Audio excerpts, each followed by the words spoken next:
You ever watch one fighter cut through a whole pack of enemies and think, that's nonsense? It's not heroic, it's not tense, it's just off. Because if one character is standing there butchering what looks like a platoon, something at the table has usually gone sideways. And the fix is not more hit points. It's not nerfing fighters, and it's definitely not bolting on some modern combat system. The fix is quite simpler. Run the enemies like a group under pressure, not like a stack of hit points waiting their turn. That's really it. And once you see it, you start noticing it everywhere.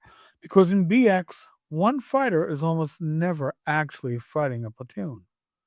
He's fighting the front edge of a situation that is already starting to come apart. Picture this. The party is in a dungeon corridor. It's narrow, maybe 10 feet wide. Stone walls, bad light. A group of goblins rushes in. The fighter steps up, locks the doorway, and holds. First round, he drops one. Second round, he drops another. Third round, maybe a third goes down. And this is where tables start to drift. Because what you often see next is the goblins just keep coming. One after another, after another. No hesitation, no change, no reaction. Now suddenly it looks like a fighter is just farming goblins like in a video game. And that's where things break.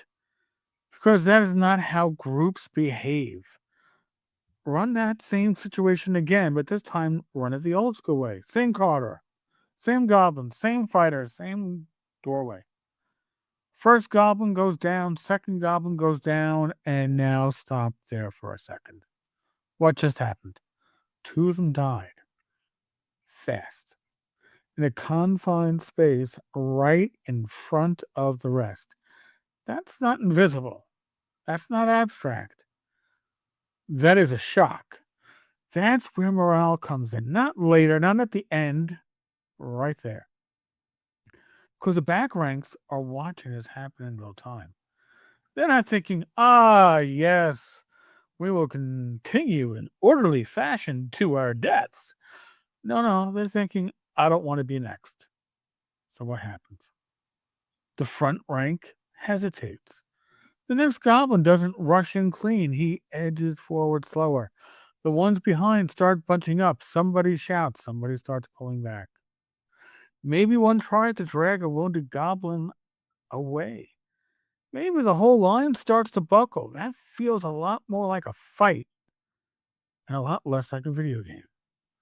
And this is the piece that gets missed all the time. Only a few of those goblins can actually fight. The rest are noise, confusion, and essentially friction. If the fighter is in a doorway or a choke point, you're looking at maybe two attackers, three at most, if things are messy. The rest, they're behind them. They're shoving, crowding, getting in each other's way. That does not make them more effective, it makes them worse. And that's how one fighter holds the line without it turning into nonsense. He's not fighting 10, he's fighting 2. Well, 8 more are making the whole thing unstable. Now, let's get to the second thing people ignore: intent. Not every group is trying to win some glorious last stand. Most creatures are trying to survive. So ask yourself why these goblins are here. Are they guarding something? Trying to scare the party off? Buying time for something deeper in the dungeon? Were they feeling bold a moment ago and now realize they picked the wrong fight? Maybe once 2 or 3 of them drop, the answer matters. A group trying to hold ground might fall back and regroup. A group trying to survive might break right away. A group trying to stall might keep pressure on for one more round, then disengage. If you skip that and just run, well, the all attack, you flatten everything into the same outcome. And that is when the platoon problem comes from. Let me give you a second scenario because this is where people usually push back. Open space, no doorway, no choke point. The fighter is surrounded. Now what? Does that turn into one fighter versus 8 attackers? It can look that way on paper, but it shouldn't play that way because now positioning changes. They're not forming a perfect attack ring. They're stepping in, stepping out, they're circling, they're hesitating. Some are waiting for an opening, some are going to flank, some are hanging back because they just saw what happened to the last guy who rushed in. And again, once a couple go down, morale matters. In open space, the option to run is even more obvious. So instead of a perfect surround and slaughter, what you get is something looser, messier, less efficient, and more dangerous.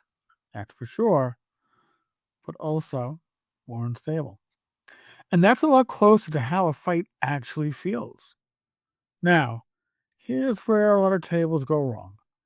They run enemies like they are perfectly coordinated, they're fearless, fully committed to dying in initiative order. And that's not tactics. That's automation. And automation is what creates that one fighter versus a platoon nonsense. Because nothing changes, right? No hesitation, no break, no shift, just attack, attack, attack until one side is gone. And that is not how old school combat is meant to feel. So, here's the table fix. When one character starts dropping enemies quickly, stop thinking in terms of body count. Ask a few questions instead. How many can actually get at him right now? What changed when that last one dropped? What are these creatures actually trying to do? And are they still willing to pay the price to do it? That's really all you need. Answer those questions every round, and everything starts to move. Groups hesitate, lines buckle, fights turn, enemies fall back, or break, or make bad decisions. And suddenly that same fighter is not mowing down a platoon. He's holding a moment. He's holding a moment that could collapse at any second. And that's where the real strength shows up. Because a fighter should feel strong. Holding a doorway, buying time, breaking an enemy's nerve. That's classic. But soloing 10 enemies in a straight exchange? That's not strength. That's a missing layer. Run morale when it matters. Respect positioning. Decide what the enemy actually wants. You do that, you don't need special fixes or extra house rules. The system is already doing the work, you just have to let it. And once you do, combat stops feeling like a grind. It starts feeling like something that can turn at any moment. And that's where the tension is. That's where the game is. Folks, if you like videos like this for the OSR, BX, I've been told by some viewers that they're even using some of these procedures in their 5e games. Become a Taverner. Hit subscribe. Join the community. And more videos like this every day. Thank you, and God bless.